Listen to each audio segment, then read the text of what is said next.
Ce soir-là, dans le métro bondé de la ligne 4, quelqu'un a glissé un bout de papier dans la poche de mon manteau. Un geste si discret que je ne l'ai senti qu'une station plus tard. Quand j'ai lu ces mots, mon cœur s'est arrêté. Ils vous suivent, ne regardez pas maintenant. À la prochaine station, sortez par la porte arrière. J'aurais dû paniquer. J'aurais dû ignorer ce message. Mais quelque chose dans mon ventre m'a dit d'obéir. Je m'appelle Henriette de Fontenac. J'ai 60 ans, et voici l'histoire que j'aurais préféré ne jamais vivre. C'était un mardi soir de novembre 2024. Paris sentait la pluie froide et le parfum des marrons grillés près de Châtelet.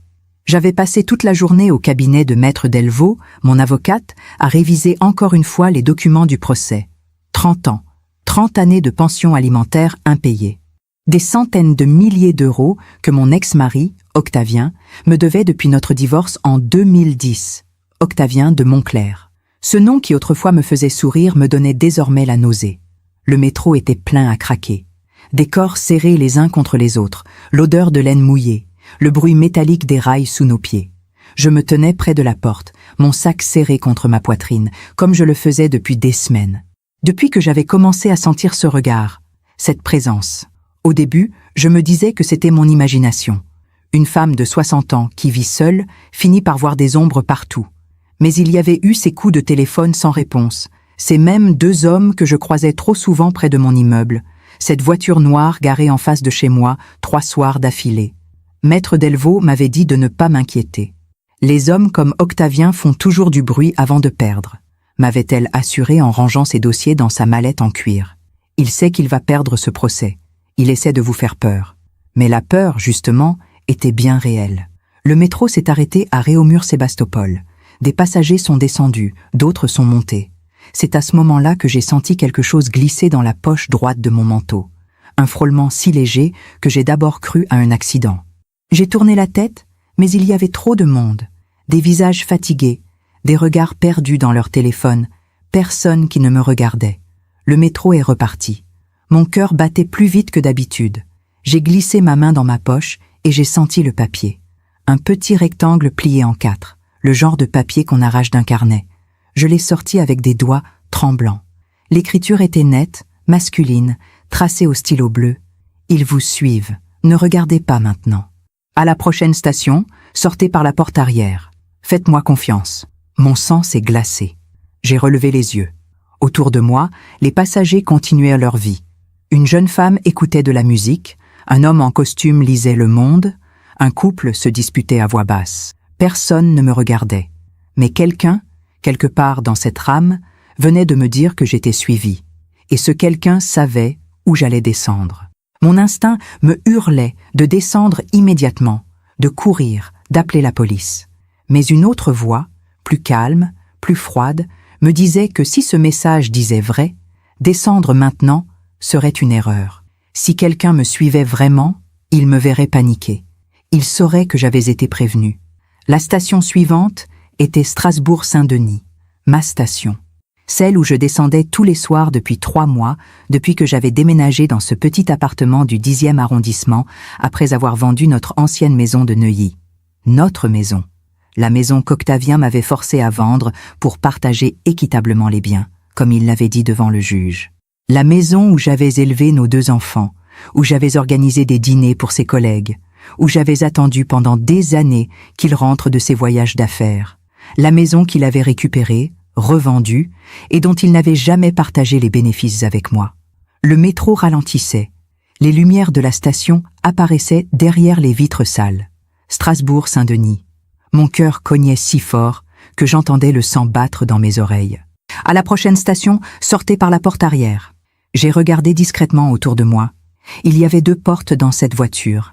Celle près de laquelle je me tenais, au milieu, et celle tout au fond, près des sièges réservés. La porte arrière. Quelqu'un savait que j'allais descendre ici.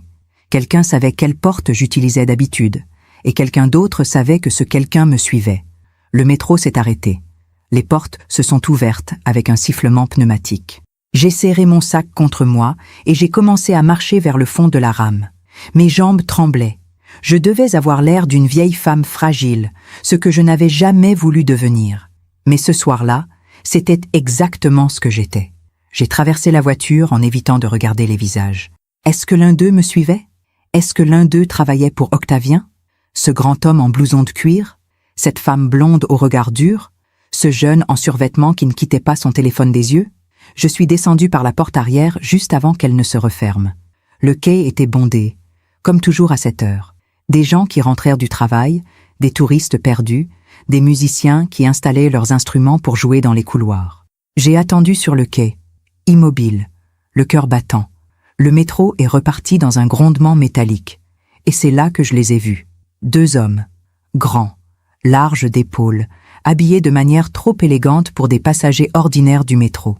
Costumes sombres, chaussures cirées. Ils se tenaient près de la sortie principale, exactement là où j'aurais dû passer si j'étais descendu par ma porte habituelle. Ils scrutaient la foule. Ils me cherchaient. Mon ventre s'est noué. Le billet avait dit vrai. J'ai fait demi-tour et je me suis dirigé vers la sortie secondaire, celle qui donnait sur la rue de Strasbourg plutôt que sur le boulevard. Mes jambes bougeaient toutes seules. Je ne réfléchissais plus. Je suivais les instructions d'un inconnu qui m'avait glissé un message dans le métro. Parfois, on fait confiance à ceux qui ne la méritent pas. Et vous, avez-vous déjà été déçu par quelqu'un que vous aimiez? Racontez-moi votre histoire dans les commentaires. J'aimerais vous lire. J'ai monté les escaliers 2 par 2, malgré mes genoux qui protestaient. La rue était sombre, brumeuse, presque déserte. J'ai marché vite, sans me retourner, jusqu'à ce que je trouve un café encore ouvert. Je suis entrée, j'ai commandé un thé que je n'ai pas bu, et je me suis assise près de la fenêtre. Mes mains tremblaient tellement que j'ai renversé le sucre sur la table. Qui m'avait prévenu? Qui étaient ces hommes? Et surtout, jusqu'où Octavien était-il prêt à aller pour que je renonce à ce procès? J'ai sorti mon téléphone pour appeler Maître Delvaux, mais je me suis arrêtée. Qu'est-ce que j'allais lui dire? Qu'un inconnu m'avait mise en garde dans le métro? Qu'il y avait peut-être 2 hommes qui me suivaient? Elle penserait que je devenais paranoïaque. Peut-être que je l'étais. Mais ce billet dans ma poche, lui, était bien réel. Je l'ai relu une dernière fois, avant de le plier soigneusement et de le ranger dans mon portefeuille, à côté de la photo jaunie de mes enfants quand ils étaient petits. Avant que tout ne bascule. Avant qu'Octavien ne devienne cet étranger capable d'envoyer des hommes me surveiller dans le métro. Faites-moi confiance. Ces 3 mots résonnaient dans ma tête comme une promesse. Ou comme un piège. Ce soir-là, en rentrant chez moi par des rues que je ne prenais jamais, en regardant par-dessus mon épaule à chaque coin de rue, j'ai compris une chose. Ce procès n'était plus seulement une question d'argent. C'était devenu une question de survie. Pour comprendre comment j'en suis arrivé là, dans ce café sombre de la rue de Strasbourg, avec un billet mystérieux dans mon portefeuille et la peur au ventre, il faut que je vous ramène en arrière. Bien en arrière. À l'époque où je croyais encore aux contes de fées. C'était en 1983. J'avais 19 ans et je venais de terminer ma première année à la Sorbonne en histoire de l'art. Mon père, professeur de lycée, m'avait toujours encouragé à poursuivre mes études. L'éducation, Henriette, c'est la seule richesse qu'on ne peut pas te voler, me disait-il en repassant ses chemises le dimanche soir. Nous habitions un appartement modeste dans le 15e arrondissement, près de la Convention. 3 pièces pour 4 personnes, mes parents, ma sœur cadette Margot et moi. Mon père gagnait correctement sa vie, ma mère travaillait à mi-temps dans une bibliothèque municipale. Nous n'étions pas riches, mais nous ne manquions de rien. Le dimanche, nous déjeunions ensemble. L'été, nous partions 2 semaines en Bretagne. C'était une vie simple, prévisible, heureuse. Et puis j'ai rencontré Octavien de Montclair. C'était lors d'une exposition au musée d'Orsay, un vendredi après-midi de juin. Je copiais des notes devant un tableau de Monet quand j'ai entendu une voix derrière moi. « Vous écrivez plus vite que vous ne regardez. C'est dommage. » Je me suis retournée. Il se tenait là, grand, élégant, avec ce sourire en coin qui donnait l'impression qu'il savait quelque chose que vous ignoriez. Il portait un costume gris clair qui devait coûter plus cher que tout ce que possédait mon père. Ses cheveux châtains étaient parfaitement coiffés. Ses chaussures brillaient comme des miroirs. Octavien avait 27 ans. Il travaillait dans la finance, chez une banque privée dont j'ai oublié le nom. Il venait de rentrer d'un séjour de 3 ans à Londres. Il parlait de l'art comme s'il avait visité tous les musées du monde, ce qui était probablement le cas. « Permettez-moi de vous offrir un café », avait-il dit avec cette assurance tranquille des gens qui n'ont jamais essuyé de refus. « Vous me raconterez ce que vous écrivez avec tant de passion. » J'aurais dû refuser. J'aurais dû retourner à mes notes et l'oublier. Mais à 19 ans, Quand un homme comme Octavien de Montclair vous invite à prendre un café, on ne réfléchit pas. On dit oui. Nous avons passé 3 heures dans un salon de thé près du musée. Il m'a parlé de son travail, de ses voyages, de son appartement à Neuilly que ses parents lui avaient acheté. Je lui ai parlé de mes études, de mes rêves de travailler un jour dans un musée, de ma passion pour les peintres impressionnistes. « Vous avez quelque chose de rare », m'avait-il dit en remuant son café. « Une lumière. Les femmes de mon milieu ont tout perdu, cette lumière. Elles sont trop occupées à paraître pour être vraiment vivantes. » Ces mots m'avaient fait rougir jusqu'aux oreilles. Personne ne m'avait jamais parlé comme ça. Dans mon monde, on ne faisait pas de déclarations poétiques devant un café. On parlait de choses concrètes, de projets réalistes, d'avenir raisonnable. Octavien est devenu ma fenêtre sur un autre monde. Il m'a emmené dans des restaurants où le menu n'affichait pas les prix. Il m'a offert des livres d'art que je n'aurais jamais pu m'acheter. Il m'a présenté à ses amis, tous issus de familles anciennes, avec des noms à particules et des conversations pleines de références que je ne comprenais qu'à moitié. Mes parents se méfiaient de lui. « Il est trop vieux pour toi », disait ma mère en pliant le linge. Et surtout, il vient d'un monde qui n'est pas le nôtre. Ces gens-là ne se mélangent pas. Mon père était plus direct. Il va te faire miroiter une vie de princesse, et un jour, tu te réveilleras en découvrant que les contes de fées n'existent pas. Mais j'étais amoureuse, follement, stupidement amoureuse. Nous nous sommes mariés en juin 1985, 2 ans après notre rencontre. J'avais 21 ans, lui 29. La cérémonie a eu lieu dans une église du 16e arrondissement, devant 200 invités que je ne connaissais pas.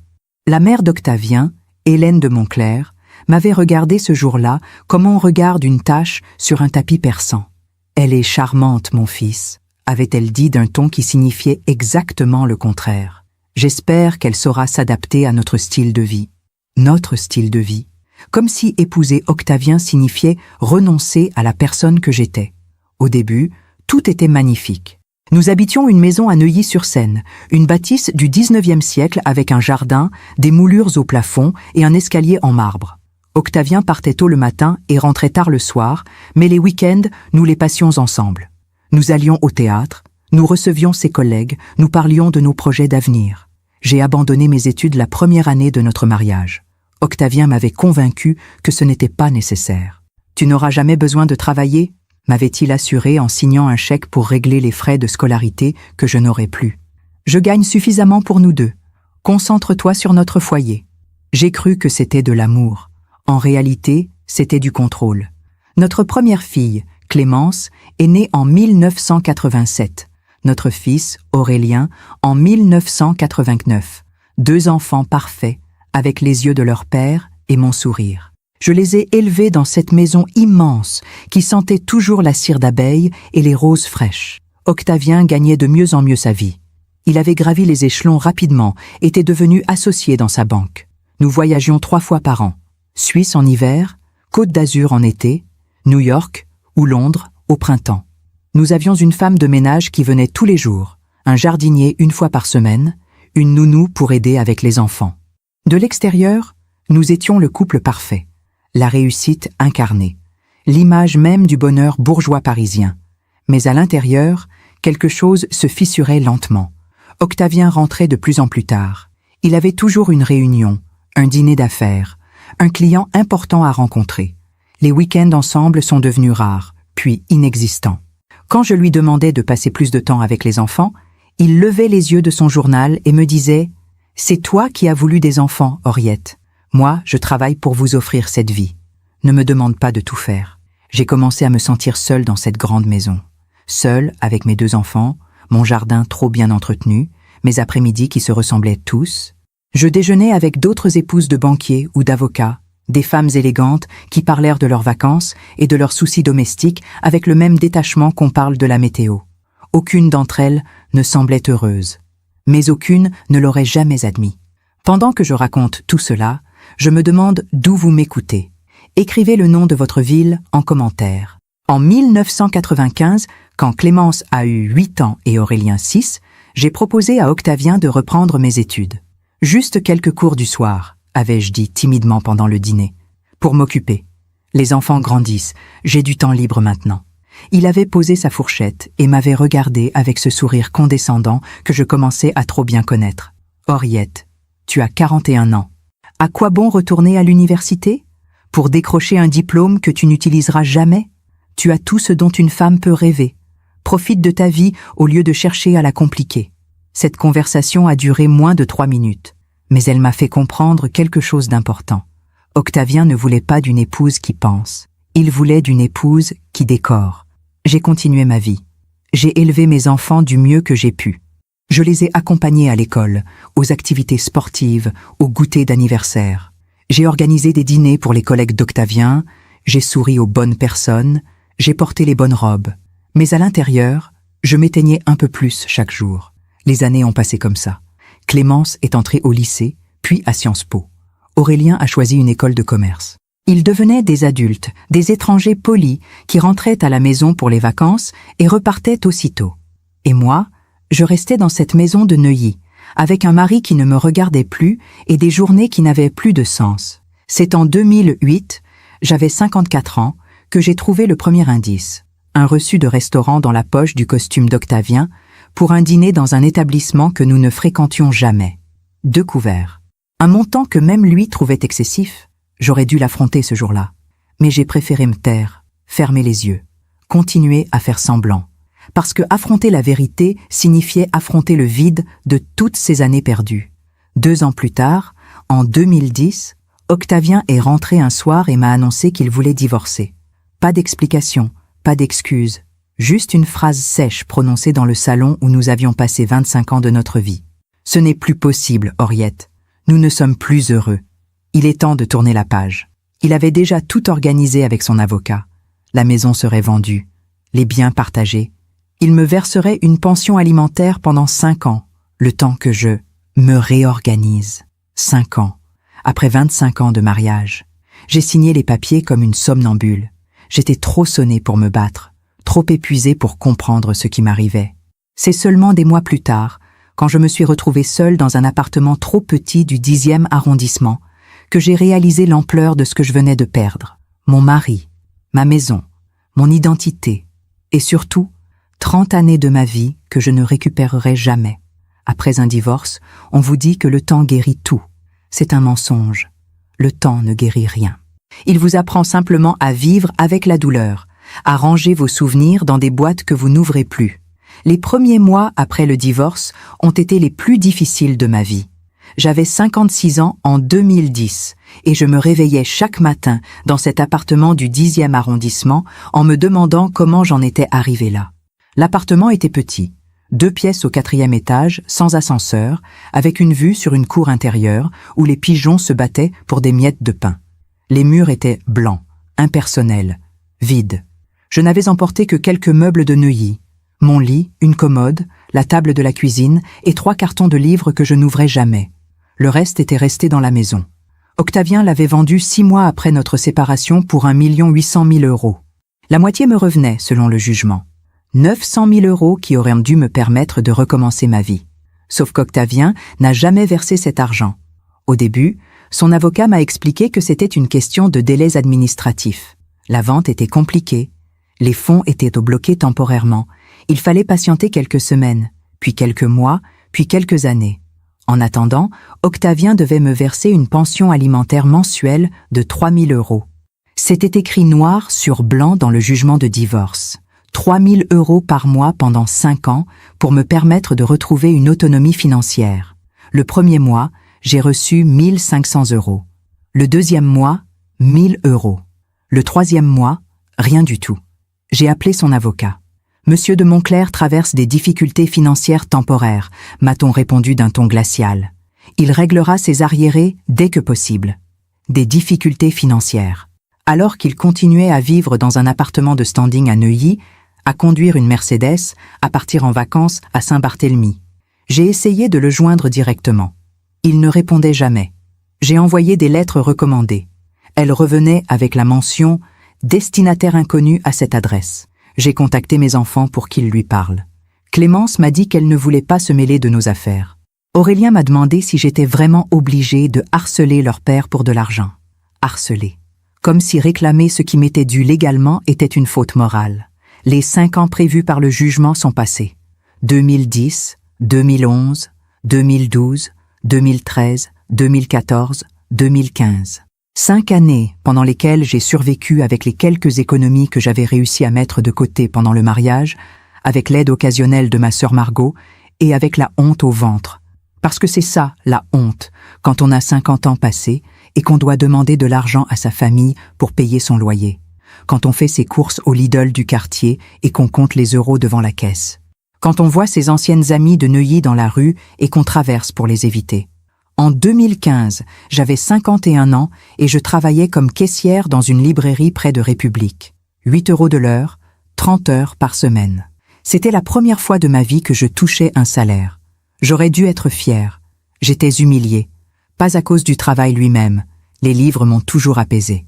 Mais à cause de tout ce que ce travail représentait, l'échec, la dépendance, les années perdues à être l'épouse parfaite d'un homme qui m'avait jeté comme on jette un meuble usé.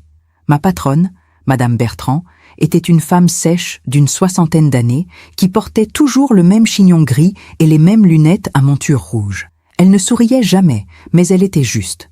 Un jour, pendant la pause déjeuner, elle m'a demandé pourquoi une femme, de mon milieu, travaillait dans sa librairie. « Parce que je n'ai plus de milieu », lui ai-je répondu en mordant dans mon sandwich au jambon.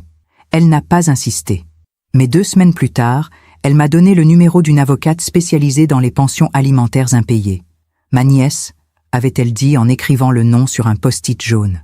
Elle s'appelle Mathilde Delvaux. Appelez-la. Et ne la laissez pas vous dire que c'est trop tard. J'ai gardé ce post-it dans mon portefeuille pendant 3 mois avant de trouver le courage de composer le numéro.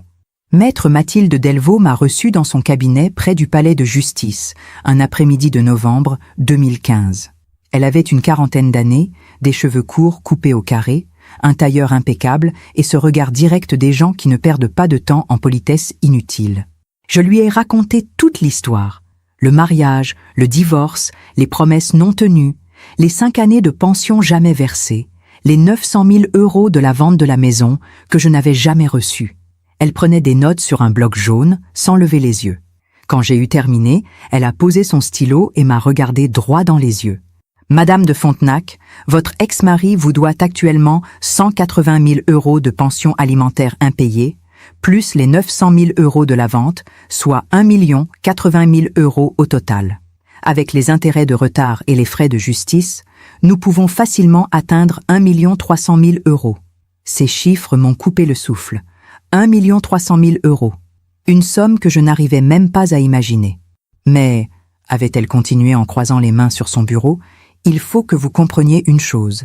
Ce genre de procès peut durer des années. Votre ex-mari fera tout pour retarder les échéances, contester les montants, prouver qu'il n'a pas les moyens. Il engagera les meilleurs avocats. Il vous épuisera moralement et financièrement. Êtes-vous prête à vous battre? Je me suis souvenu de toutes ces années à Neuilly, de tous ces dîners où je souriais pendant qu'Octavien racontait ses succès professionnels, de tous ces matins où je me réveillais seule dans notre grand lit, de toutes ces fois où j'avais avalé mes humiliations pour préserver la paix. Oui, avais-je répondu, je suis prête. Le procès a été lancé en janvier 2016, 10 ans après notre divorce. Les premiers mois ont été une succession de courriers, de convocations, de pièces à fournir. Maître Delvaux m'avait prévenu que ce serait long. Elle ne m'avait pas dit à quel point ce serait épuisant. Octavien a contesté chaque chiffre. Selon son avocat, il n'avait jamais eu les moyens de me verser 3 000 € par mois. La vente de la maison avait rapporté moins que prévu. Les frais de rénovation avaient été sous-estimés. Les taxes avaient été plus élevées qu'anticipées. Mensonge. Tout n'était que mensonge. Maître Delvaux a demandé l'accès à ses comptes bancaires. Octavien a refusé, prétextant le secret des affaires. Le juge a tranché en notre faveur. Quand les relevés sont arrivés, la vérité est apparue clairement. Octavien gagnait plus de 20 000 € par mois. Il possédait 3 comptes en France, 2 en Suisse, un portefeuille d'actions estimé à plus de 2 millions d'euros. Il avait tout. Et il refusait de me donner ce qui me revenait de droit.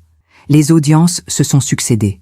2016, 2017, 2018. À chaque fois, je devais prendre ma journée à la librairie, prendre le métro jusqu'au palais de justice, m'asseoir dans ces salles froides qui sentent le papier et la poussière, et affronter le regard d'Octavien. Il avait vieilli.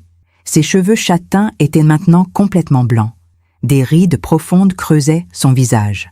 Mais il avait toujours ce même air supérieur, cette même façon de me regarder comme si j'étais une mendiante qui réclamait l'aumône. Lors d'une audience en mars 2019, son avocat a déclaré « Madame de Fontenac a eu tout le temps de reconstruire sa vie. Elle travaille, elle est autonome.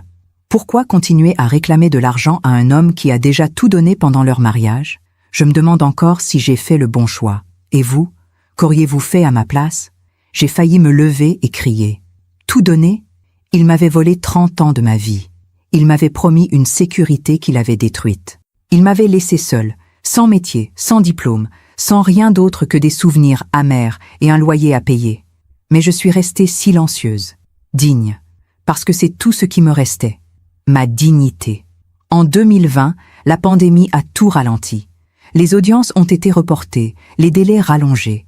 J'ai continué à travailler à la librairie quand elle a rouvert, à survivre avec mon petit salaire, à attendre. Maître Delvaux me répétait que nous allions gagner, que la loi était de notre côté, que la justice finirait par rendre son verdict. Mais en 2023, 9 ans après le début du procès, rien n'avait encore été tranché. J'avais 59 ans. J'étais fatiguée, usée. Je me demandais si tout ça en valait encore la peine. Et c'est là que les choses ont changé. En septembre 2023, le juge a fixé une date d'audience finale. Le verdict serait rendu en février 2024. Après 9 ans de bataille, l'histoire touchait à sa fin. Octavien le savait, et il savait qu'il allait perdre. C'est à partir de ce moment-là que j'ai commencé à sentir cette présence, ces regards dans le métro, ces voitures qui me suivaient, ces coups de téléphone sans réponse. Au début, j'ai cru que c'était mon imagination, que le stress du procès me rendait paranoïaque. Mais les signes se sont multipliés. En octobre 2023, j'ai trouvé une enveloppe glissée sous ma porte. Pas de timbre, pas d'adresse. Juste une feuille blanche avec une phrase tapée à l'ordinateur. Vous devriez abandonner, pendant qu'il est encore temps. J'ai montré la lettre à Maître Delvaux. Elle a pâli, puis m'a demandé si je voulais porter plainte. J'ai refusé. Je ne voulais pas que le procès soit retardé une nouvelle fois. Madame de Fontenac, m'avait-elle dit en rangeant la lettre dans un dossier, si vous ressentez le moindre danger physique, prévenez-moi immédiatement. Les hommes comme votre ex-mari sont imprévisibles quand ils se sentent acculés. J'avais hoché la tête, mais je n'avais pas vraiment écouté. Jusqu'à ce soir de novembre 2024, dans le métro bondé de la ligne 4, quand quelqu'un a glissé ce billet dans ma poche. Ils vous suivent. Ce jour-là, j'ai compris que Maître Delvaux avait raison. Octavien n'allait pas perdre sans se battre. Et cette bataille n'était plus seulement juridique. Elle était devenue personnelle. Et dangereuse. Il y a une différence entre se sentir observé et savoir qu'on vous observe. La première peut être de la paranoïa. La seconde est une certitude qui vous glace le sang. Après cette soirée dans le métro, après ce billet mystérieux et ces 2 hommes que j'avais aperçus sur le quai, je n'ai plus dormi normalement pendant des semaines. Chaque nuit, je me réveillais en sursaut au moindre bruit. Le craquement du parquet, le claquement d'une porte dans l'immeuble, le miaulement d'un chat dans la cour. Mon cœur se mettait à battre si fort que j'avais l'impression qu'il allait exploser dans ma poitrine. Je vivais au 4e étage, mais j'avais pris l'habitude de vérifier 3 fois que la porte était bien fermée avant de me coucher. J'avais acheté un verrou supplémentaire que j'avais installé moi-même avec une perceuse empruntée à mon voisin du 3e, Monsieur Khalil, un homme d'origine algérienne qui travaillait comme menuisier. « Vous allez bien, Madame Henriette ?» m'avait-il demandé en me voyant percer des trous dans ma porte avec des mains tremblantes. « Vous avez l'air inquiète ces derniers temps. » Je lui avais souri, ce sourire automatique qu'on offre pour rassurer les autres quand on est soi-même terrorisé. « Tout va bien, Monsieur Khalil. On n'est jamais trop prudente, n'est-ce pas ?» Il m'avait regardé avec cette expression que j'apprenais à reconnaître chez les gens, un mélange de pitié et de gêne. Les gens sentent quand quelque chose ne va pas, mais ils préfèrent ne pas poser trop de questions. Les jours suivants, j'ai commencé à changer mes habitudes. Je ne prenais plus le même métro aux mêmes heures. Je variais mes trajets pour aller à la librairie. Parfois je passais par République, parfois par Strasbourg-Saint-Denis, parfois je faisais un détour par Colonel Fabien juste pour brouiller les pistes. Mais ils étaient toujours là, pas toujours les mêmes hommes. Parfois c'était un type en blouson de cuir qui feuilletait un journal près de l'entrée de ma rue. Parfois, une femme blonde en tailleur qui parlait au téléphone devant la boulangerie où j'achetais mon pain. Parfois, une voiture grise garée exactement au même endroit 3 jours de suite. Pendant que je raconte tout cela, je me demande d'où vous m'écoutez. Écrivez le nom de votre ville en commentaire. J'ai commencé à noter tout ce que je voyais. Dans un petit carnet bleu que je gardais toujours dans mon sac, j'écrivais « Jeudi 19 novembre, 18h30, homme brun, environ 45 ans, costume sombre, près du kiosque à journaux. » Ou « Samedi 21 novembre, 15h, femme blonde, lunettes de soleil, Mercedes grise immatriculée 75 XR 892, garée devant la pharmacie. » Je ne savais pas à quoi ça servait. Peut-être à me convaincre que je n'étais pas folle. Peut-être à avoir des preuves si un jour j'en avais besoin. Maître Delvaux m'avait convoqué dans son cabinet le 23 novembre 2024. Quand je suis entrée dans son bureau, elle était au téléphone, debout près de la fenêtre qui donnait sur le boulevard du Palais. Elle m'a fait signe de m'asseoir. « Je comprends », disait-elle à son interlocuteur. « Mais mon client a le droit de savoir si une enquête est en cours. Non, ce n'est pas acceptable. » « Très bien. Je vous rappelle demain. » Elle a raccroché et s'est tournée vers moi. Son visage était tendu. « Henriette, j'ai une bonne et une mauvaise nouvelle. La bonne, le juge a confirmé la date d'audience finale pour le 15 janvier 2025. Dans moins de 2 mois, cette histoire sera terminée. » Mon cœur a bondi dans ma poitrine. Après 9 ans, c'était presque fini. Et la mauvaise nouvelle? Elle s'est assise en face de moi et a croisé les mains sur son bureau. L'avocat de votre ex-mari a déposé une nouvelle requête. Il demande un report de l'audience, prétextant que M. de Montclair doit subir des examens médicaux urgents. J'ai senti la colère monter en moi comme une vague brûlante. C'est un mensonge. Il essaie encore de gagner du temps. Je le sais. Le juge le sait aussi. Cette requête sera probablement rejetée. Mais, elle a marqué une pause, cherchant ses mots. Henriette, il faut que je vous demande quelque chose. Avez-vous remarqué quelque chose d'inhabituel ces dernières semaines? Des comportements suspects? Des menaces? J'ai hésité. Puis j'ai sorti mon carnet bleu de mon sac et je l'ai posé sur son bureau. Je crois qu'on me suit. Depuis plusieurs semaines. Elle a ouvert le carnet et l'a parcouru en silence. Son visage s'est assombri à chaque page. Henriette, pourquoi vous ne m'avez rien dit plus tôt? Parce que je ne voulais pas paraître paranoïaque. Parce que je n'avais aucune preuve. Parce que... Ma voix s'est brisée. Parce que j'avais peur que vous pensiez que je ne peux plus supporter la pression. Maître Delvaux a fermé le carnet et m'a regardé avec une expression que je ne lui connaissais pas, presque maternelle. Écoutez-moi bien, vous n'êtes pas paranoïaque. Les hommes comme Octavien de Montclair ne reculent devant rien quand ils sentent qu'ils vont perdre. Il a trop à perdre, sa réputation, son argent, son image. Si ce que vous décrivez dans ce carnet est vrai, et je n'ai aucune raison d'en douter, nous devons agir. Que voulez-vous que je fasse? Premièrement, je vais signaler cela au juge. Deuxièmement, vous allez porter plainte à la police pour harcèlement et menaces. Troisièmement, elle a ouvert un tiroir et en a sorti une carte de visite. Vous allez appeler ce numéro. C'est un détective privé avec qui je travaille régulièrement. Il s'appelle Marc Lavigne. Expliquez-lui la situation. Il vous aidera. J'ai pris la carte. Marc Lavigne, enquête et recherche privée. Une adresse dans le 11e arrondissement. Je n'ai pas les moyens de payer un détective, ai-je murmuré. Ne vous inquiétez pas pour ça. Si nous gagnons ce procès, et nous allons gagner, tous ces frais seront récupérés. En attendant, considérez ça comme un investissement dans votre sécurité. Je suis sortie de son cabinet avec la carte dans ma poche et le carnet sous le bras. Il était 17 heures. La nuit tombait déjà sur Paris. Les réverbères s'allumaient, un par un, le long du boulevard du Palais. J'ai appelé Marc Lavigne le lendemain matin depuis la librairie. Pendant ma pause. Il m'a donné rendez-vous le soir même, dans un café près de Bastille. Quand je suis arrivée, il était déjà installé à une table au fond de la salle. La quarantaine, cheveux poivre et cils coupés courts, veste en cuir usé, regard alerte. Il ne ressemblait pas du tout à l'image que je me faisais d'un détective privé. Pas de trench-coat, pas de cigarette, pas de mystère. Juste un homme ordinaire avec un visage honnête. « Madame de Fontenac ?» Il s'est levé pour me serrer la main. Marc Lavigne, asseyez-vous. Maître Delvaux m'a expliqué votre situation. Je me suis assise en face de lui. Il avait déjà commandé 2 cafés. Je vais être direct avec vous, a-t-il dit en sortant un petit carnet similaire au mien. Si quelqu'un vous fait suivre, nous devons identifier qui et pourquoi. Ensuite, nous pourrons décider de la meilleure façon de procéder. Racontez-moi tout depuis le début. N'omettez aucun détail. Je lui ai raconté. La lettre sous ma porte, les voitures suspectes, les regards dans le métro, et surtout ce billet mystérieux que quelqu'un avait glissé dans ma poche. À la mention du billet, Marc Lavigne a levé les yeux de son carnet. « Vous l'avez gardé ?»« Oui, il est chez moi. »« Bien. Je vais avoir besoin de le voir. Ce billet est important, Madame de Fontenac. Très important, parce qu'il signifie que vous n'êtes pas seule. Quelqu'un d'autre surveille ceux qui vous surveillent. Et cette personne essaie de vous protéger. » Cette pensée ne m'avait jamais vraiment traversé l'esprit sous cet angle. Qui était cette personne? Pourquoi m'aidait-elle? Vous avez une idée de qui ça pourrait être? Ai-je demandé. Marc Lavigne a bu une gorgée de café avant de répondre. Plusieurs possibilités. Quelqu'un de votre entourage qui vous protège sans vouloir se dévoiler. Ou alors, il a marqué une pause. Quelqu'un qui a ses propres raisons de vouloir coincer votre ex-mari.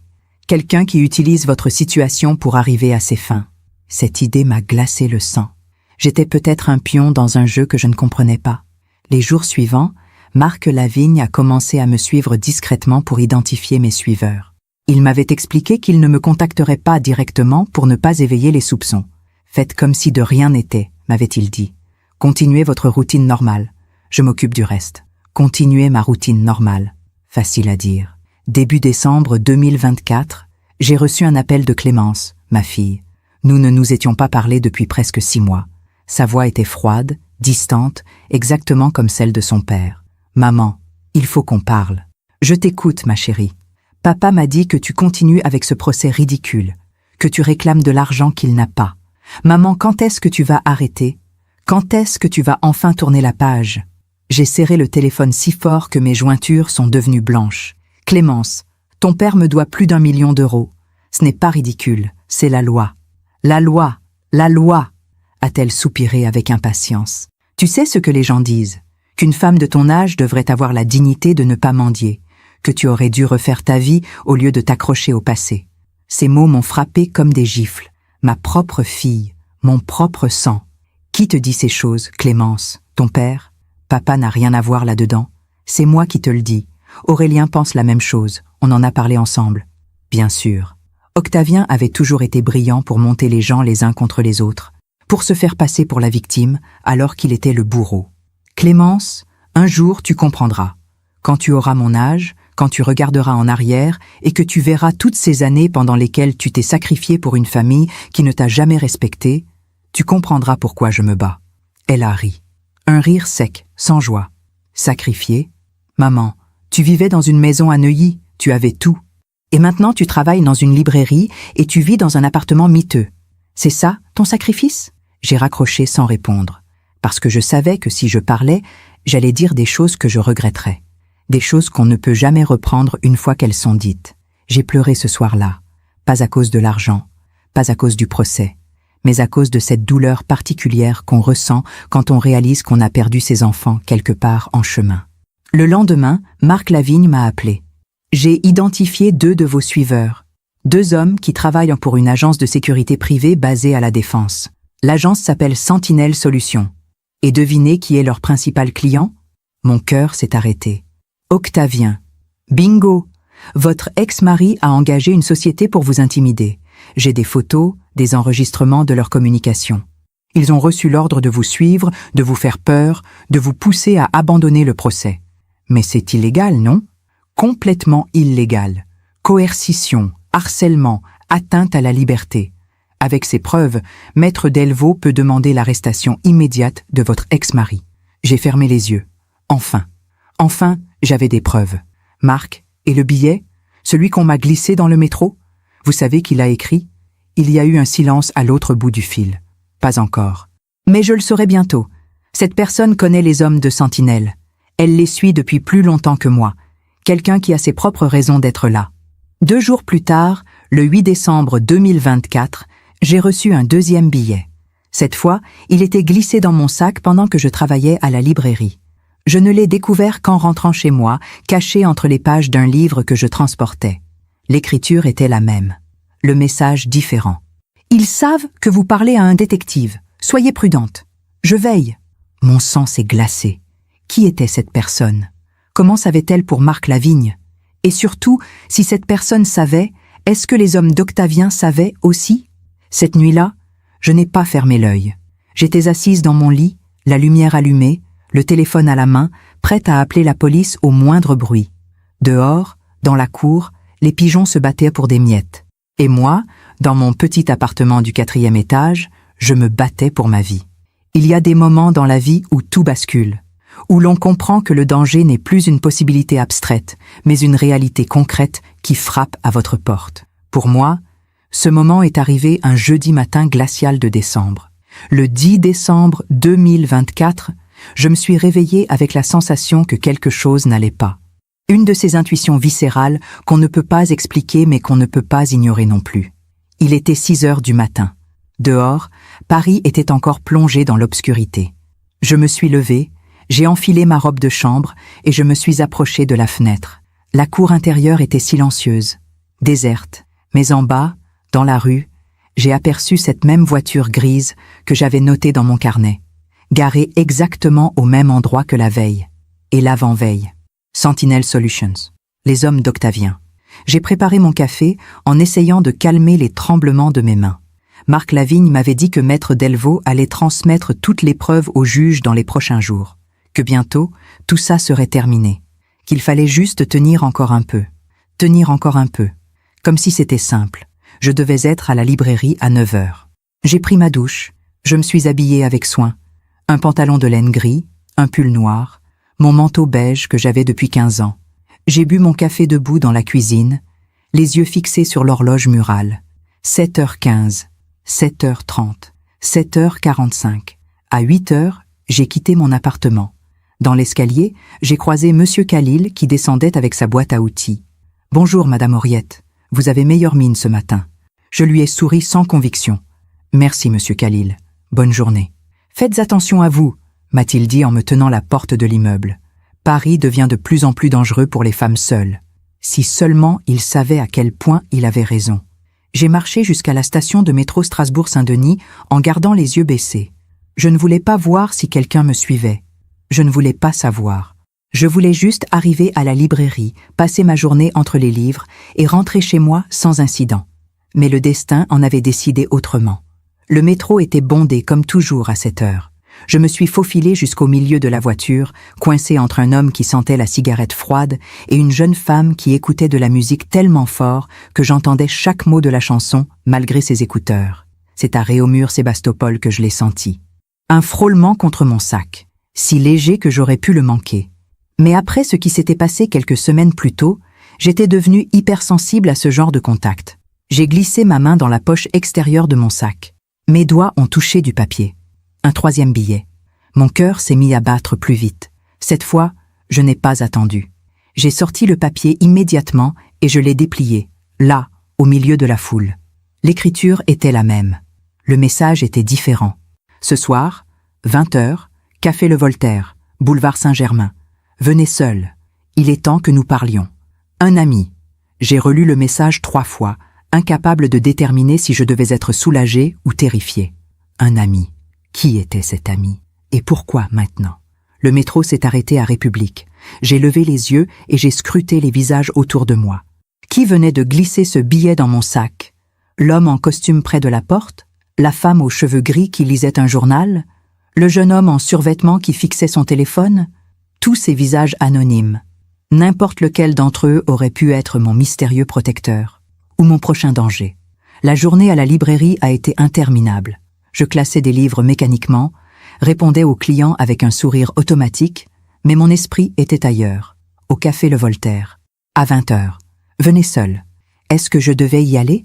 Est-ce que je devais prévenir Marc Lavigne, Maître Delvaux, la police? Mais quelque chose me disait que si je venais accompagner, cette personne ne se montrerait jamais. Et j'avais besoin de savoir. J'avais besoin de comprendre qui me protégeait depuis des semaines. Et pourquoi? À 18 heures, quand j'ai fermé la librairie, j'avais pris ma décision. J'irai seule. Je suis rentrée chez moi me changer. J'ai enfilé une robe sombre, mon manteau le plus chaud, des chaussures confortables au cas où je devrais courir. J'ai glissé mon téléphone dans ma poche, vérifié qu'il était chargé, et j'ai laissé un message vocal à Marc Lavigne. « Marc, c'est Henriette. J'ai reçu un 3e billet. La personne qui m'aide veut me rencontrer ce soir, 20h, au café Le Voltaire, boulevard Saint-Germain. Je vais y aller. Si vous n'avez pas de mes nouvelles avant 22h, prévenez la police. J'ai hésité à appeler ma sœur Margot, puis j'ai renoncé. Elle aurait essayé de me dissuader. Et j'en avais assez d'être dissuadée. J'ai quitté mon appartement à 19h15. Le trajet jusqu'à Saint-Germain-des-Prés prenait environ 30 minutes en métro. Je voulais arriver un peu en avance pour observer, pour repérer les sorties, pour me préparer mentalement. Le boulevard Saint-Germain était illuminé par les décorations de Noël. Les vitrines brillaient, les passants se pressaient avec leurs sacs de shopping. L'air sentait les marrons chauds et le vin épicé. Une atmosphère festive qui contrastait violemment avec la tension qui nouait mon ventre. Le café Le Voltaire était une institution parisienne, un de ces lieux que fréquentaient autrefois les écrivains et les intellectuels. J'y étais venu une fois, il y a très longtemps, avec Octavien, quand nous faisions encore semblant d'être heureux. Je suis entré à 19h50. L'intérieur était chaleureux, lambrissé de bois sombre, avec ses banquettes rouges typiques des vieux cafés parisiens. Il y avait du monde, mais pas trop. Des couples qui dînaient, des amis qui buvaient du vin, un homme seul qui lisait près de la fenêtre. Je me suis installé à une table près du fond, d'où je pouvais voir l'entrée. J'ai commandé un thé que je n'avais pas l'intention de boire. Et j'ai attendu. 20h, 20h05, 20h10. Personne ne venait. J'ai commencé à penser que c'était un piège, que les hommes d'Octavien m'avaient attiré ici pour... Pourquoi? Me menacer? Me faire peur? Me faire du mal? Et puis, à 20h15, un homme est entré dans le café. La soixantaine, grand, mince, cheveux gris coupés courts. Il portait un imperméable beige et une écharpe de laine. Son visage était grave, marqué par les années, mais ses yeux étaient vifs, intelligents. Il a balayé la salle du regard jusqu'à ce que ses yeux se posent sur moi. Il s'est approché de ma table avec une démarche assurée.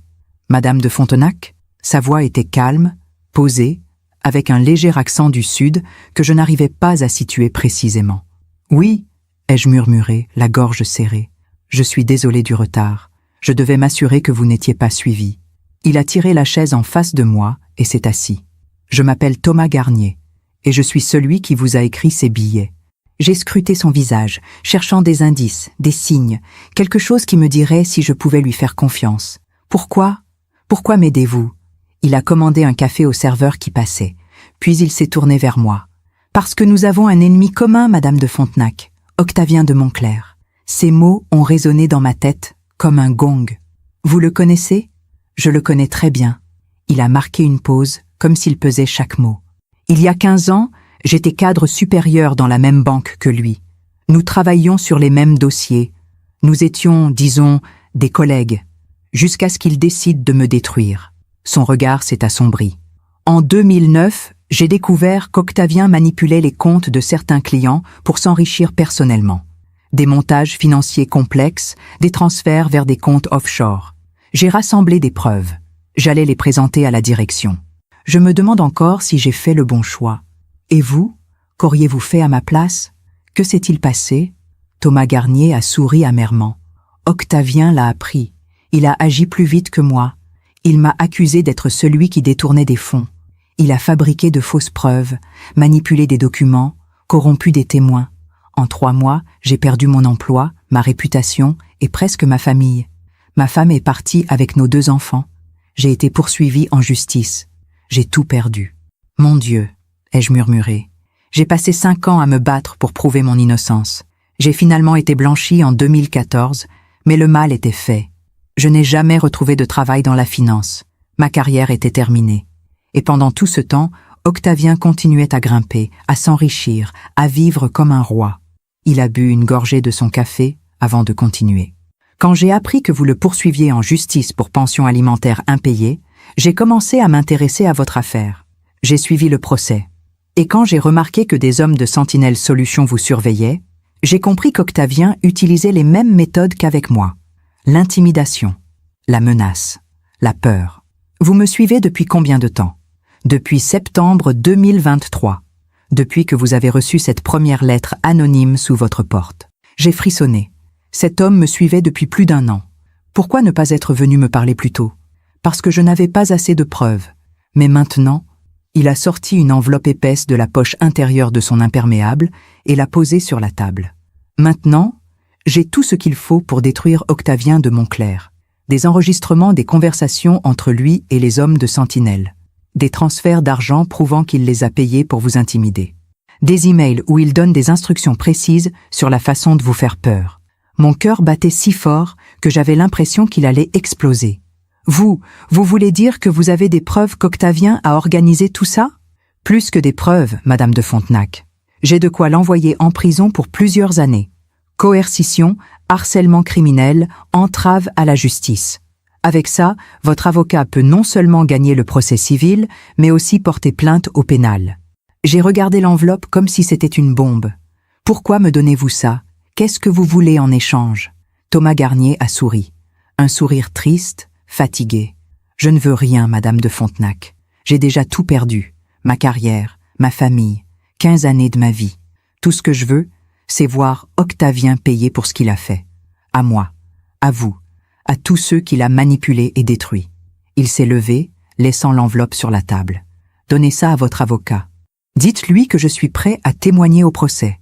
Mon numéro de téléphone est à l'intérieur. Monsieur Garnier, attendez. Il s'est arrêté. Merci, ai-je dit simplement. Merci de m'avoir protégé. Il a hoché la tête. Protégez-vous bien jusqu'au procès, Madame de Fontenac. Octavien est un homme dangereux, surtout quand il est acculé. Et il est parti, disparaissant dans la nuit parisienne comme il était apparu.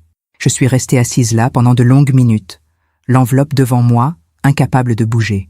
Puis j'ai ouvert l'enveloppe avec des mains tremblantes.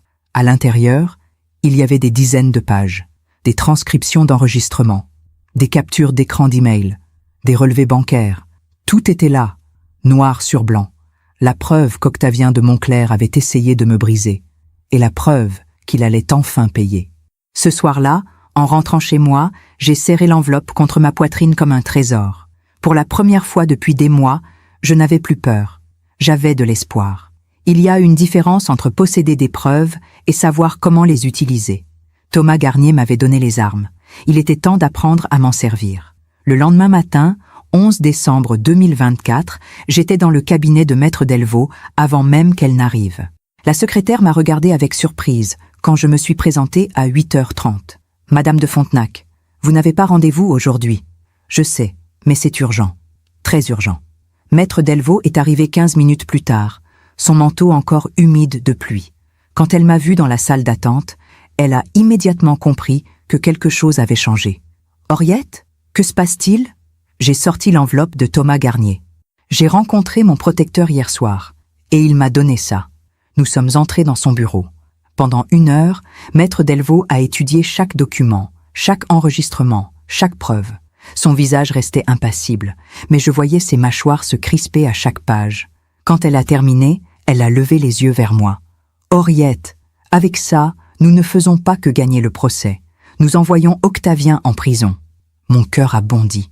« Vous en êtes sûre ? » Absolument certaine. Ces enregistrements prouvent qu'il a engagé Sentinel Solutions pour vous harceler et vous menacer. Ces emails montrent qu'il leur a donné des instructions précises. Et ces transferts bancaires, elle a tapé du doigt sur les relevés. 80 000 € versés à Sentinel Solutions entre septembre et novembre 2024. C'est de la coercition criminelle. Elle a décroché son téléphone. Je contacte immédiatement le procureur. Nous déposons une plainte pénale aujourd'hui même. Les jours suivants ont été un tourbillon. Marc Lavigne a confirmé l'authenticité des documents. Le procureur a ouvert une enquête. Thomas Garnier a été convoqué pour témoigner. Le 18 décembre, la police a arrêté 2 employés de Sentinel Solutions. Ils ont parlé presque immédiatement, confirmant qu'Octavien les avait engagés pour me suivre, m'intimider, me pousser à abandonner le procès. Le 20 décembre, un mandat d'arrêt a été émis contre Octavien de Montclair. Il a été interpellé le lendemain matin à son domicile de Neuilly. Maître Delvaux m'a appelé pour m'annoncer la nouvelle. « C'est fini, Henriette. Il est en garde à vue. Le juge d'instruction va décider s'il reste en détention provisoire jusqu'au procès. » J'ai raccroché et je me suis assise sur mon lit, incapable de réaliser ce qui venait de se passer. Après 15 ans de mensonges, après des années d'humiliation, après des mois de peur, Octavien était enfin arrêté. Clémence m'a appelé le soir même. Sa voix était différente, plus petite, presque honteuse. « Maman, Papa a été arrêté. C'est vrai? Oui, ma chérie, c'est vrai. Un long silence. Les policiers ont dit qu'il t'avait fait suivre, qu'il avait payé des gens pour te menacer. C'est vrai aussi? Oui. J'ai entendu sa respiration trembler. Maman, je suis désolée. Pour tout ce que je t'ai dit. Je ne savais pas. Ces mots auraient dû me réconforter. Mais ils m'ont juste rendu triste. Tu ne voulais pas savoir, Clémence. C'est différent. Elle a pleuré au téléphone. Nous n'avons pas parlé longtemps. Certaines blessures ne se guérissent pas en une conversation.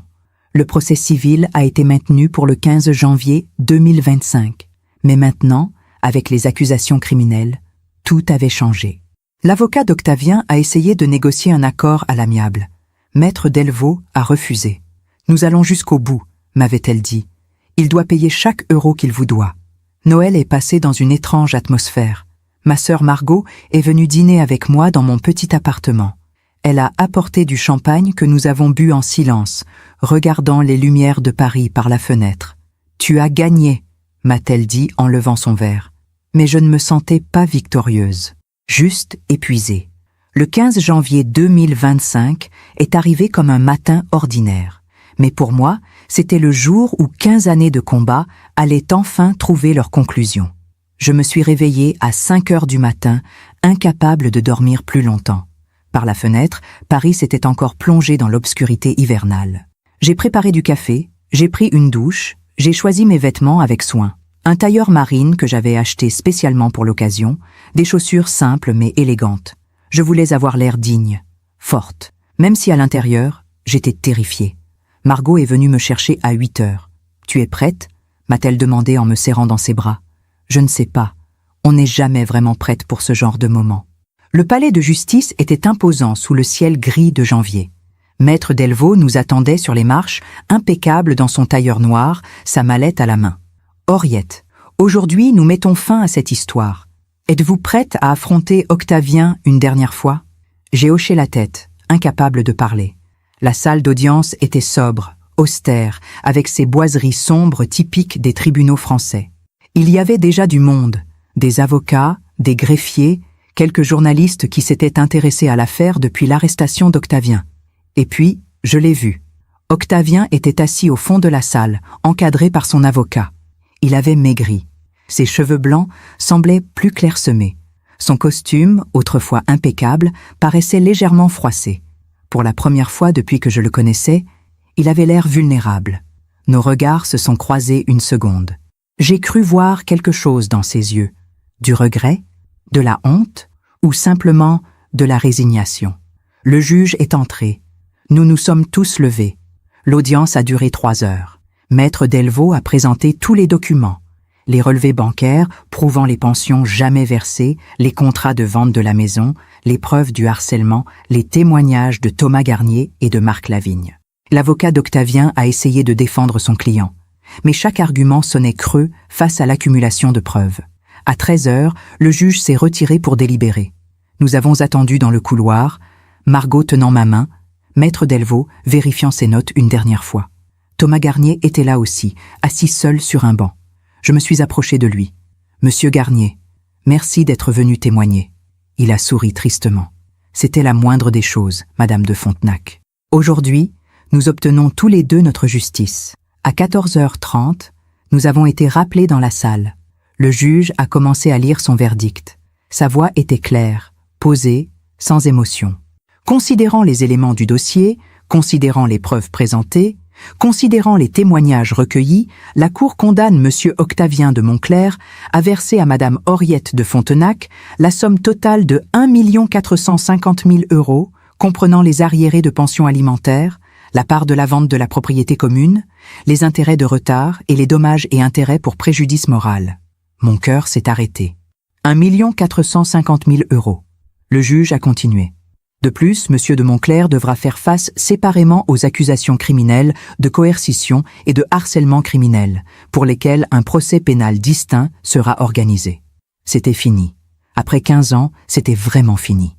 Je n'ai pas crié de joie. Je n'ai pas pleuré.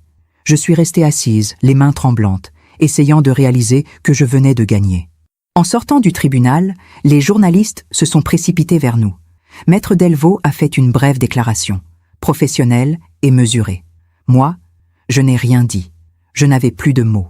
Octavien est sorti quelques minutes après nous. Il n'a regardé personne. Il est monté dans une voiture et a disparu. Je ne l'ai jamais revu.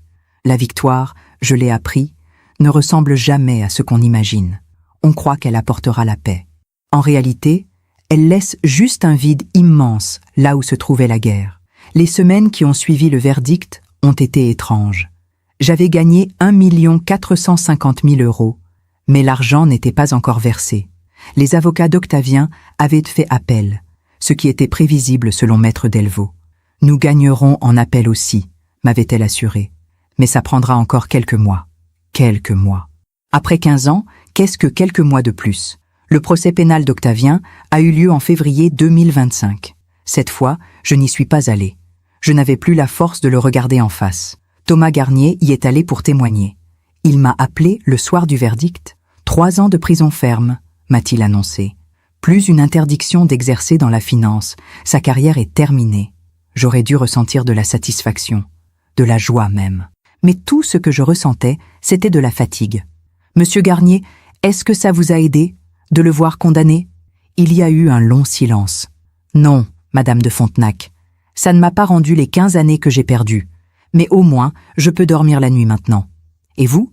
Je ne sais pas encore. Clémence est venue me voir début mars. Nous nous sommes retrouvés dans un café près de chez moi. Elle avait l'air plus vieille que lors de notre dernière rencontre. Plus fatiguée, plus humaine. Maman, je voulais te dire que j'ai rompu tout contact avec papa. Je ne peux pas être la fille d'un homme qui a fait ça. J'ai posé ma main sur la sienne. Clémence, il reste ton père. Tu n'es pas responsable de ses choix. Mais j'aurais dû te croire. J'aurais dû te soutenir. Pendant toutes ces années, j'ai choisi son camp parce que c'était plus facile. Parce qu'il avait l'argent, le pouvoir, l'apparence de la respectabilité. Ses yeux se sont remplis de larmes. Je suis tellement désolée, maman. Nous avons pleuré ensemble dans ce petit café. 15 ans de distance ne s'effacent pas en une conversation. Mais c'était un début. Aurélien, lui, ne m'a jamais contacté. Selon Clémence, il avait déménagé à Londres et refusait de parler de toute cette affaire. Certaines relations sont brisées définitivement. J'ai appris à l'accepter. En avril 2025, j'ai reçu une lettre de la banque d'Octavien. Le premier versement allait être effectué. 500 000 € dans un premier temps, le reste suivrait après l'appel. Quand j'ai vu ce chiffre sur mon relevé bancaire, j'ai ressenti une émotion étrange. Ce n'était pas de la joie. C'était quelque chose de plus complexe. Un mélange de soulagement, de tristesse et de vide. J'ai démissionné de la librairie. Madame Bertrand a compris. « Vous avez autre chose à faire maintenant », m'a-t-elle dit en m'embrassant sur les 2 joues. « Vivez, Henriette. Vous l'avez mérité.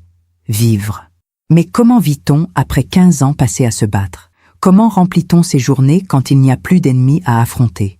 J'ai déménagé dans un appartement plus grand, toujours dans le 10e arrondissement, mais avec plus de lumière, plus d'espace. J'ai acheté des meubles neufs, des livres, des plantes. J'ai essayé de créer un chez-moi. Thomas Garnier m'a invité à déjeuner en mai. Nous nous sommes retrouvés dans un restaurant près du jardin du Luxembourg. « Comment allez-vous, Madame de Fontenac ?»« Je ne sais pas, » ai-je répondu honnêtement. « J'ai gagné, j'ai l'argent, j'ai la justice, mais je ne me sens pas heureuse. » Il a hoché la tête avec compréhension. La vengeance ne guérit pas les blessures. Elle les rend juste moins douloureuses. Mais les cicatrices restent. Nous avons parlé longtemps ce jour-là, de nos vies détruites par Octavien, de tout ce que nous avions perdu, mais aussi de ce qui restait. L'espoir, peut-être, ou simplement la possibilité de recommencer. En juin, j'ai appris qu'Octavien avait été incarcéré à la prison de Fresnes. Il purgerait sa peine de 3 ans, peut-être moins avec une réduction pour bonne conduite. Sa mère, Hélène de Montclair, est décédée en juillet. Clémence m'a dit qu'elle était morte sans avoir jamais reconnu les fautes de son fils. Certaines personnes préfèrent mourir dans le déni plutôt que d'affronter la vérité. L'appel a été rejeté en août. Le jugement était définitif. J'ai reçu le reste de l'argent début septembre. 1 450 000 €. Une fortune construite sur 15 années de combat et 30 années de vie perdue. Je me demande encore si j'ai fait le bon choix. Et vous? Qu'auriez-vous fait à ma place? On dit que le karma est patient, qu'il attend le bon moment pour rendre à chacun ce qu'il mérite. Je n'y croyais pas vraiment. Jusqu'au jour où j'ai reçu cet appel. C'était un mardi d'octobre 2025. J'étais dans mon nouvel appartement, en train de lire près de la fenêtre, quand mon téléphone a sonné. Un numéro que je ne connaissais pas. Madame de Fontenac? Ici Maître Rousseau, l'avocat de votre ex-mari. Mon sang s'est glacé. Que pouvait-il encore vouloir? Oui? Je vous appelle pour vous informer que Monsieur de Montclair a fait un malaise cardiaque hier à la prison de Fresnes. Il est actuellement hospitalisé à l'hôpital Bicêtre. Son état est stable, mais les médecins sont préoccupés. J'ai fermé les yeux. Pourquoi me dites-vous cela? Parce qu'il a demandé à vous voir. Ces mots m'ont coupé le souffle. Après tout ce qu'il m'avait fait, après avoir tout tenté pour me détruire, il voulait me voir. Je ne pense pas que ce soit une bonne idée. Madame, je comprends votre réticence. Mais il insiste, il dit qu'il a quelque chose à vous dire, quelque chose d'important. J'ai raccroché sans répondre. Pendant 3 jours, j'ai essayé d'oublier cet appel. Mais la curiosité me rongeait. Que pouvait-il bien avoir à me dire? Le vendredi, j'ai appelé Maître Delvaux. « Henriette, vous n'êtes pas obligée d'y aller. Cet homme ne mérite plus rien de vous. » Je sais, mais je crois que j'ai besoin de le voir une dernière fois, pour fermer vraiment cette page. L'hôpital Bicêtre sentait le désinfectant et la maladie. Une infirmière m'a conduite à sa chambre. Octavien était allongé dans un lit, relié à plusieurs machines. Il avait vieilli de 10 ans en quelques mois.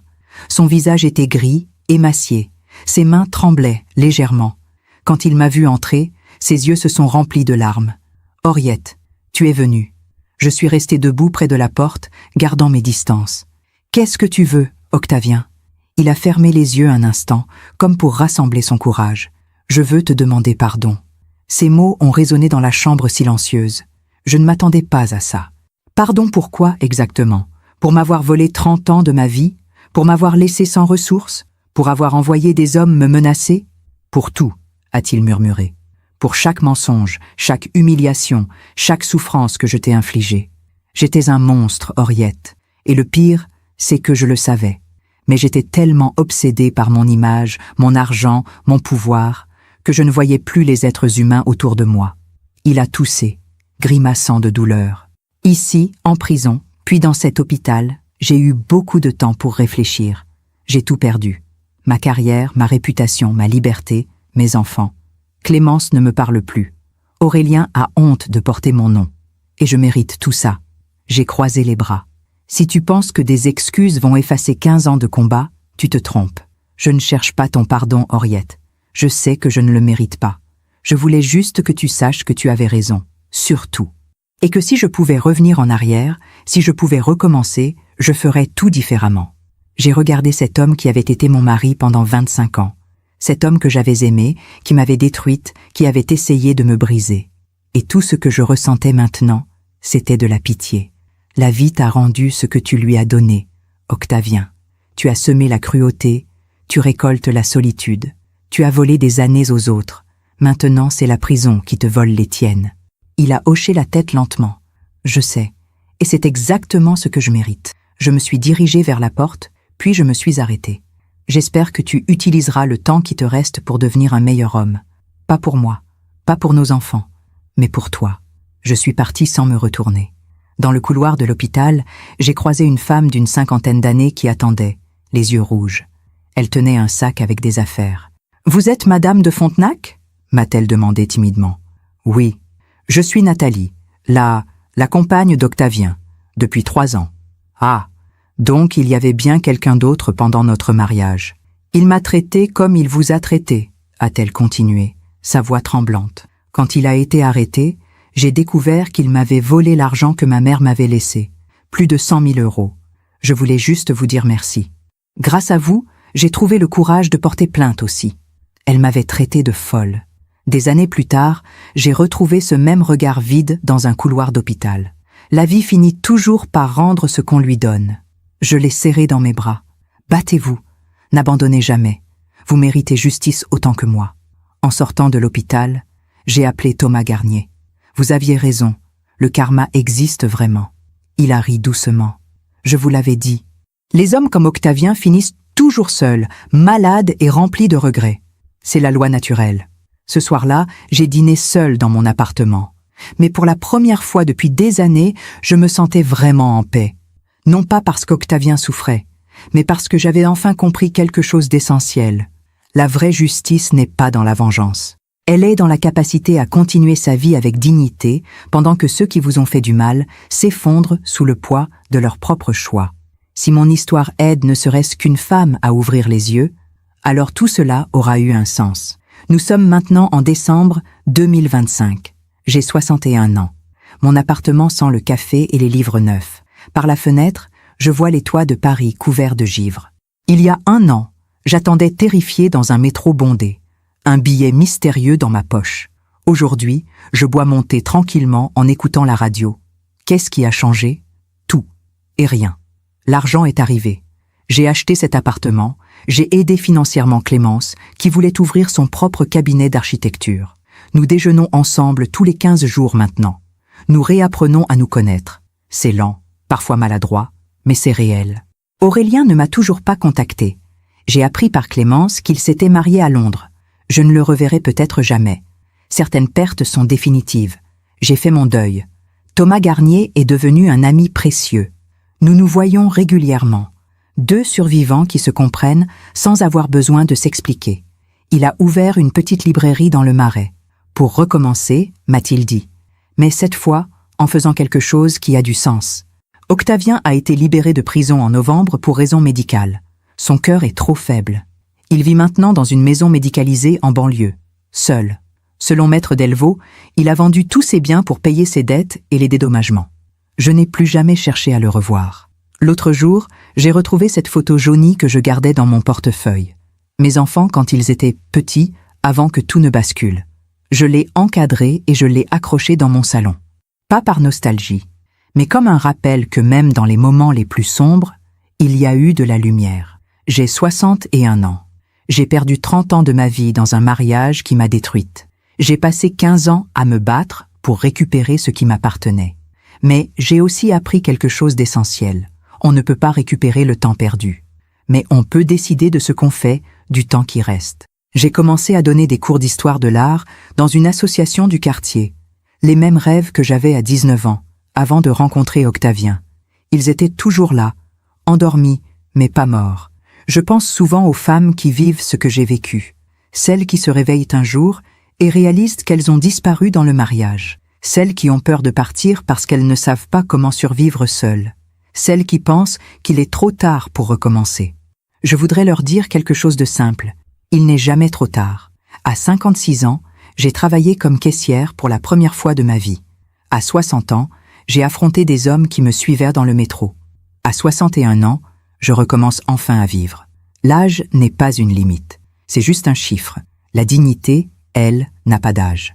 Elle se construit jour après jour, dans chaque choix de ne pas baisser les yeux, de ne pas accepter l'inacceptable, de ne pas renoncer à ce qui nous est dû. Ce matin, j'ai reçu une lettre de Nathalie, l'ancienne compagne d'Octavien. Elle a gagné son procès. Elle récupérera l'argent qu'il lui avait volé. Elle m'a écrit « Sans votre courage, je n'aurais jamais trouvé le mien. Merci. » C'est peut-être ça, finalement, le vrai sens de tout ce combat. Pas l'argent, pas la vengeance, mais le fait de montrer aux autres femmes qu'on peut se battre, qu'on peut gagner, qu'on peut survivre. Je pense à cette jeune femme de 19 ans qui est tombée amoureuse d'un homme en costume gris dans un musée. Elle croyait aux contes de fées. Elle pensait que l'amour suffirait. Je voudrais lui dire « Non, l'amour ne suffit pas. Il faut aussi du respect, de l'égalité, de la dignité. Mais je ne peux pas remonter le temps. Je peux juste continuer à avancer. » Hier, j'ai croisé Madame Bertrand, mon ancienne patronne de la librairie. « Henriette, vous avez l'air rayonnante, rayonnante. Moi qui me sentais éteinte pendant tant d'années. Je vis, Madame Bertrand. Simplement, je vis. Et c'est vrai. Pour la première fois depuis 30 ans, je ne survis plus. Je vis. Merci de m'avoir écouté jusqu'au bout. Si cette histoire a touché votre cœur, abonnez-vous et activez la cloche pour entendre d'autres femmes qui ont transformé la douleur en sagesse. Chaque jour, une femme, une leçon de vie. Partagez cette histoire avec quelqu'un que vous aimez. Parfois, une histoire change toute une journée. Que Dieu vous bénisse et à très bientôt.